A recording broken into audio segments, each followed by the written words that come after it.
Hello guys, स्वागत है आपका सिटीजन जी चैनल पर। और आज आप देखने वाले हो 2024 में ही रिलीज हुई horror thriller movie the inheritance का ब्रेकडाउन, जिसके डायरेक्टर हैं अलेहांद्रो प्रोगस, जिनका सैटानिक हिस्पैनिक्स में सेगमेंट था द हैमर ऑफ ज़ैंज़िबार। ये मूवी 2021 में ही बनकर तैयार हो चुकी थी और नेटफ्लिक्स इसे रिलीज करने वाला था, लेकिन जनवरी 2023 में अनाउंस हुआ था कि नेटफ्लिक्स इस बनी बनाई फिल्म को ड्रॉप कर चुका है। तब से ये मूवी भटकती रही और फाइनली अब जाकर रिलीज हुई। तो चलिए अब ज्यादा देर ना करते हुए जल्दी से स्टोरी स्टार्ट करते हैं।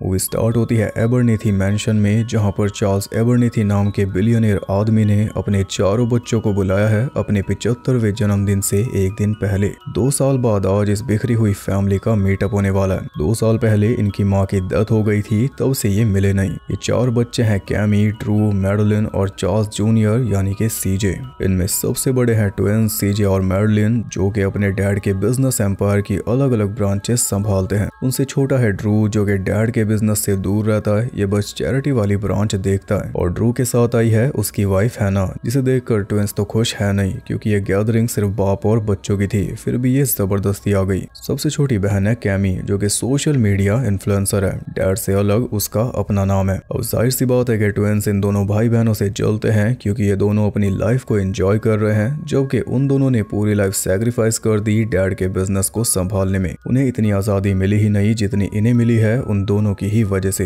अपनी लाइफ के फैसले खुद नहीं कर पाए, इसलिए फ्रस्ट्रेटेड रहते हैं। और खास बात यह है कि कोई भी गिफ्ट नहीं लाया, क्योंकि चार्ल्स को गिफ्ट पसंद ही नहीं। फिर भी ड्रू और हैना एक छोटा सा गिफ्ट लेकर आए हैं। एक और खास बात यह है कि चार्ल्स ने सारे सर्वेंट्स और सिक्योरिटी वालों को आज छुट्टी दे दी है। अब वो सीधा कल आएंगे। सिर्फ चार्ल्स का वकील माइल्स वहाँ पर मौजूद है। खैर, ये सब अंदर जाकर चार्ल्स से मिलते हैं तो वो घड़ी में टाइम सेट कर रहा था। हैना को देखकर वो भी यही बोलता है कि सिर्फ बच्चों को बुलाया था, इसका खास रीजन है, और वो रीजन जन्मदिन नहीं है। वो रीजन ये है कि मैं मरने वाला हूँ। आज रात 12 बजने से पहले कोई आएगा और मुझे मार देगा। बिजनेस के लिए मैंने काफी कुछ गलत किया है, जिस वजह से कोई मुझे मारना चाहता है। अब सबसे पहला सवाल हमारे मन में यही आता है कि जब तुझे पता है कि कोई तुझे मारने आएगा, तो फिर तूने पूरी सिक्योरिटी को छुट्टी क्यों दे दी? यही सवाल हैना ने पूछा, और जवाब में चार्ल्स ने बताया, क्योंकि मुझे किसी के ऊपर भी भरोसा नहीं है। क्या पता सिक्योरिटी वाला ही कोई मार दे या फिर नौकर, इसलिए मेंशन खाली करवा लिया। मुझे भरोसा है तो सिर्फ अपने बच्चों पर। अब तुम चारों ही मुझे बचाओगे और तुम्हें बचाना ही होगा। तुम चारों इस बात को सीरियसली लो, इसके लिए मैंने पूरा प्रबंध कर दिया है। मैंने अपने विल में लिखवा दिया है कि अगर आज रात मैं मारा गया तो मेरी सारी जायदाद चैरिटी में चली जाएगी, तुम्हें फूटी कौड़ी भी नहीं मिलेगी। लेकिन अगर तुमने मुझे बचा लिया तो सारी जायदाद तुम चारों में बढ़ जाएगी। यानी अगर तुम्हें जायदाद चाहिए तो मेरी रखवाली करनी होगी, और अगर तुम में से कोई जाना चाहता है तो जा सकता है, पर ध्यान रहे जो गया उसे कुछ भी नहीं मिलेगा। यह है फैमिली गैदरिंग का रीजन। घर के अंदर कोई आ ना पाए, इसका भी पूरा इंतजाम हो चुका है। फोन के सिग्नल वगैरह सस्पेंड कर दिए हैं, सारे एंट्रेंस और एग्जिट सील कर दिए गए हैं, और विंडोज सारी बुलेट प्रूफ हैं। बस घर का मेन दरवाजा ओपन है, जिसे लॉक करके माइल्स चला जाएगा, फिर ये भी अगली सुबह आएगा। चार्ल्स हैना को कहता है कि तुम भी माइल्स के साथ चली जाओ, लेकिन वो नहीं चाहती, तो माइल्स दरवाजे को बाहर से लॉक करके चला जाता है। अब अंदर बची है सिर्फ एबरनेथी फैमिली। कम से कम इन्हें इतनी राहत तो है कि बाहर से कोई अंदर नहीं आ सकता, लेकिन अगर कोई पहले से अंदर हो तो।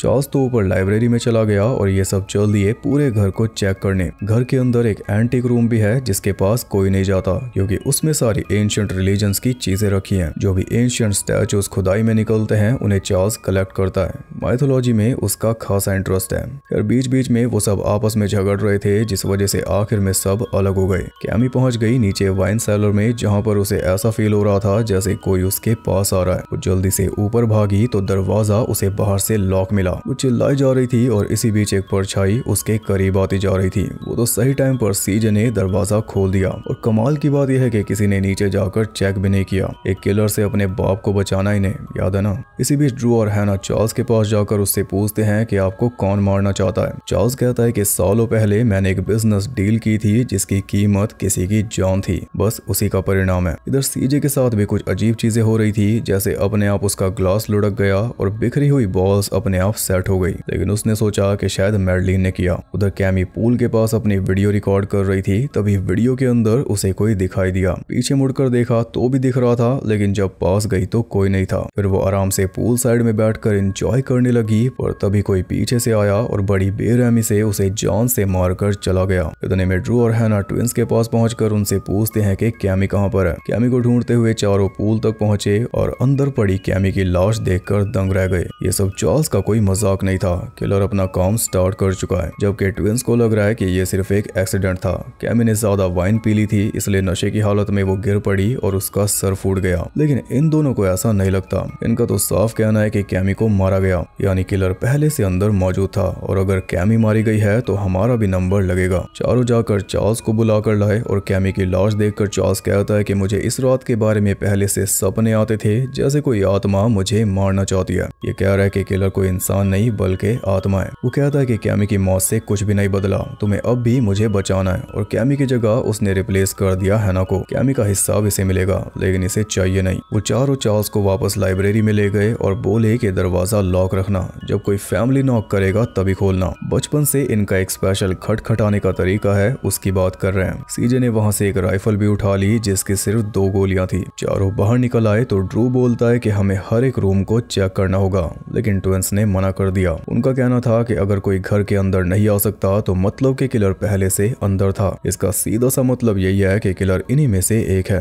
और क्योंकि यही दोनों कैमी के बारे में पूछते हुए ट्विंस के पास आए थे, तो ट्विंस को इन्हीं के ऊपर शक है। और होगा भी क्यों नहीं, कैमी को हैना ने रिप्लेस जो कर दिया जायदाद में। ट्विंस को मरना नहीं है, इसलिए सेफ्टी के लिए वो इन दोनों से दूर हो गए। फिर ये दोनों दोबारा पूल के पास जाते हैं कैमी की लाश को देखने, लेकिन लाश वहां से गायब थी। ये देखते हैना ने ड्रू को साफ बोल दिया कि जायदाद गई भाड़ में, हमें कोई एग्जिट ढूंढकर यहाँ से निकलना होगा। जायदाद तो ठीक है, लेकिन फिर बाप भी तो गया भाड़ में। इधर मैडलिन कैमी के रूम में पहुंची तो अंधेरे में उसे कैमी दिखाई दे रही थी। तभी सीजे आया और उसने लाइट ऑन की तो पता चला कि वो बस कैमी की पेंटिंग थी। यहाँ पर मैडलिन सीजे को बताती है कि मुझे एक लड़का पसंद था, मैं उसके साथ एंगेज थी, लेकिन डैड ने हमारी शादी नहीं होने दी क्योंकि वो हमारे लेवल का नहीं था। लेकिन जब ड्रू को हैना पसंद आई जो कि एकदम गरीब है, तब डैड ने कोई आपत्ति नहीं जताई। सारी पाबंदियां इन्हीं के ऊपर थी, इसलिए चार्ल्स को कुछ खास पसंद नहीं करते। सगी बेटी के मरते ही चार्ल्स ने उसकी जगह हैना को दे दी, तो इन दोनों के साथ भी वही होगा। इन्होंने पूरा जीवन डैड के लिए झोंक दिया तब भी। इसलिए सीजे कहता है कि इससे पहले वो दोनों हमें भी रिप्लेस कर दें, हमें उन्हें रास्ते से हटाना होगा। उधर एग्जिट ढूंढते हुए वो दोनों एंटिक रूम में जा पहुंचे,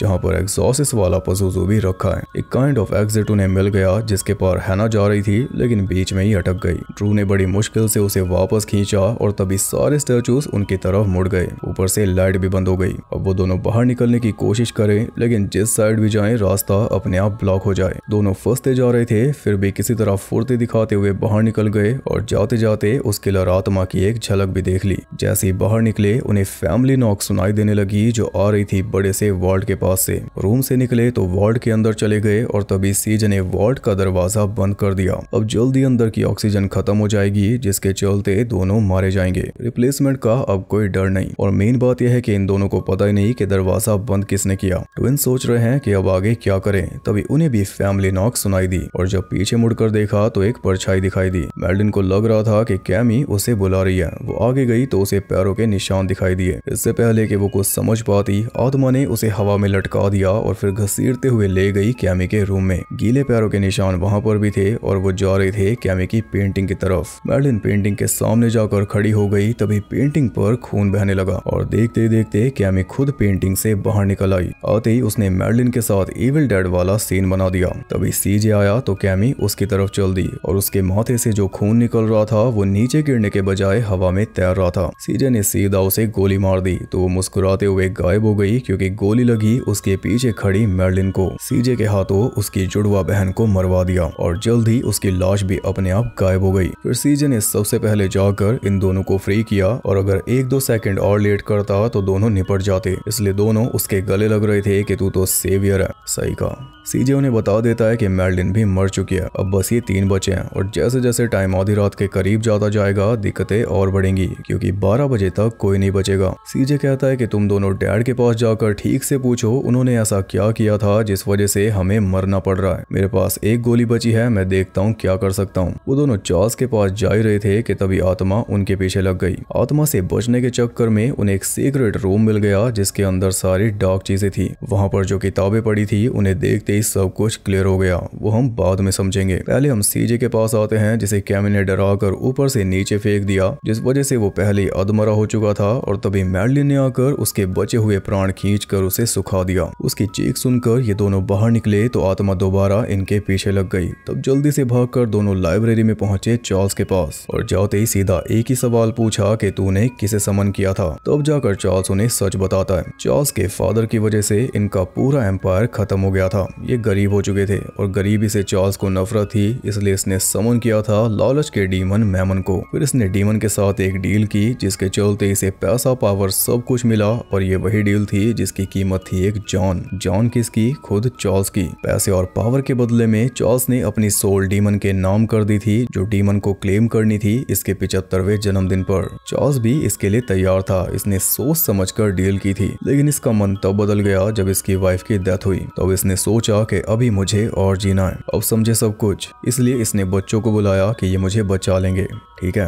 अरे कहाँ ठीक है, कोई सेंस ही नहीं बन रही। बचा तो और लोग भी सकते थे, सिक्योरिटी वगैरह, बल्कि जितने ज्यादा लोग होते उतना बेहतर होता। लेकिन ऐसा है क्यों नहीं? बच्चों को क्यों बुलाया? क्योंकि ये डीमन के साथ एक नई डील कर चुका है। 75वां जन्मदिन आने से पहले, यानी कि 12 बजने से पहले इसे अपनी पूरी ब्लड लाइन डीमन को सौंपनी होगी। तब ये आखिरी एबरनेथी बचेगा। इसकी जान के बदले इसका पूरा वंश जो कि इसने दे दिया, यानी जायदाद कभी इनकी होने नहीं वाली थी। बात पूरी करते ही उसने ड्रू के माथे में गोली मार दी। Deal done. वो हैना को समझाता है कि मैंने तुझे जाने का मौका दिया था, पर अब तू जा नहीं सकती। उसने हैना के ऊपर गोली चला दी, लेकिन वो बचकर बाहर भाग गई। फिर नीचे उसे वही राइफल मिली जिसमें सिर्फ एक गोली थी, और वो गोली हैना ने चार्ल्स के अंदर दाग दी। मरते मरते चार्ल्स बोलता है कि तूने ये क्या किया? नई पुरानी दोनों डील पूरी कर दी। एक एबरनेथी को बचना था जो कि मैं होता। तो हैना कहती है कि डील अब डन हुई है, तेरी ब्लड लाइन खत्म हुई और सिर्फ एक एबरनेथी बचा है जो मेरे पेट में पल रहा है, ड्रू और इसका बच्चा। गिफ्ट के तौर पर ये दोनों यही सरप्राइज लाए थे। अब हैना वहां से चली गई तो डीमन आकर चार्ल्स को भी ले गया।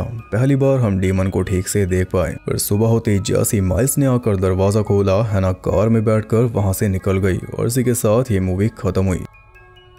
तो ये मूवी थोड़ी रेडी और नॉट वाली वाइब देती है और थोड़ी बहुत एबिगेल जैसी भी। आखिर में जो रिवील आया वो कोई बहुत ज्यादा खास नहीं था। स्टार्टिंग से चार्ल्स पे हमें शक हो जाता है, इसलिए रिवील एकदम शॉकिंग नहीं था, बस ओके था। फिर लास्ट में जो ट्विस्ट आया बच्चे वाला, वो भी प्रेडिक्टेबल था। ऐसा कोई मेजर प्लॉट ट्विस्ट नहीं था जिससे ये मूवी एक मास्टरपीस बन जाए। बहुत सी बातें, बहुत से डायलॉग्स भी ऐसे डाल दिए गए, कोई मतलब ही नहीं बना उनका। इसमें एक दो सीन अच्छे थे, जैसे कैमी की सडन डेथ। फिर कैमी जब पेंटिंग से बाहर निकल के आई और फिर जब सीजे उसे गोली मारी तो उस गोली से मैडलिन मर गई। बाकी कोई भी सीन उतना इफेक्टिव नहीं था। मर के भी कैमी ने ही मूवी चलाई। मेरे लिए मूवी एवरेज है, इस साल बहुत देख ली हमने। आपको कैसी लगी कमेंट करके बता सकते हो, और कौन सा सीन सबसे सही लगा वो भी जरूर बताना। वीडियो पसंद आई तो लाइक करना, और ऐसी और इंटरेस्टिंग वीडियोस देखने के लिए चैनल को सब्सक्राइब करके बेल नोटिफिकेशन को ऑल पर सेट कर लो, ताकि नोटिफिकेशन टाइम से आ जाए क्लेम करने आपको। और ज्यादा कनेक्टेड रहने के लिए आप मुझे इंस्टाग्राम पर फॉलो कर सकते हो, वहाँ आपको बहुत कुछ जानने के लिए मिल जाएगा, और साथ ही बाकी जगहों पर भी जिनके लिंक्स आपको मिल जाएंगे नीचे। गाइस, आप नॉस्फेराटू का वेट कर रहे हो मुझे पता है, पर उस पे काम चल रहा है अभी, उस पे काफी रिसर्च करनी पड़ेगी ताकि आपको सही जानकारी मिल पाए, तो उसके लिए आप थोड़ा सा वेट करो। बाकी इतने में आपके लिए एक स्पेशल ऑफर है, तो मैं स्पेशली आपकी डिमांड पर कोई मूवी ब्रेक डाउन करने वाला हूँ। फिलहाल के लिए सिर्फ एक, आपको बस इतना करना है कि आपको मूवी का नाम कॉमेंट करना है, और जिस भी कॉमेंट पे सबसे ज्यादा लाइक्स होंगे उस मूवी को ब्रेक डाउन किया जाएगा। तो रूल्स काफी सिंपल है कि आपको सिर्फ एक ही बार कॉमेंट करना है, और सिर्फ एक मूवी का नाम कमेंट करना है, दो का नहीं, ना ही किसी सीरीज का। तो इस हिसाब से आपकी जिम्मेदारी बढ़ जाती है। आपको कमेंट भी सोच समझ के करना है और लाइक भी। जिस मूवी को सबसे ज्यादा लाइक्स मिलेंगे मैं कम्युनिटी पोस्ट पर डालकर आपको बता दूंगा, फिर जल्दी उस पर वीडियो आएगी। और ऐसा नहीं है कि सिर्फ एक की ही डिमांड पूरी होगी, इसके बाद मैं और भी डिमांड्स लूंगा। फिलहाल के लिए ये पहली बार है, तो ध्यान रहे कि कॉमेंट जरूर करना। जो भी मूवी आप चाहते हो कि मैं ब्रेक डाउन करूँ उसका नाम आप कॉमेंट कर सकते हो। सिर्फ एक कॉमेंट करना, और सिर्फ एक मूवी होनी चाहिए, कोई फ्रेंचाइज नहीं, कोई ट्रायलॉजी नहीं, सिर्फ एक मूवी हो ताकि ज्यादा लोगों की डिमांड पूरी हो सके। तो सोच समझ के कमेंट करना, और कमेंट को लाइक भी सोच समझ के करना। देखते हैं कौन सी मूवी जीतती है। तो मैं आपसे मिलूंगा अगली वीडियो में, तब तक के लिए सबको बाय।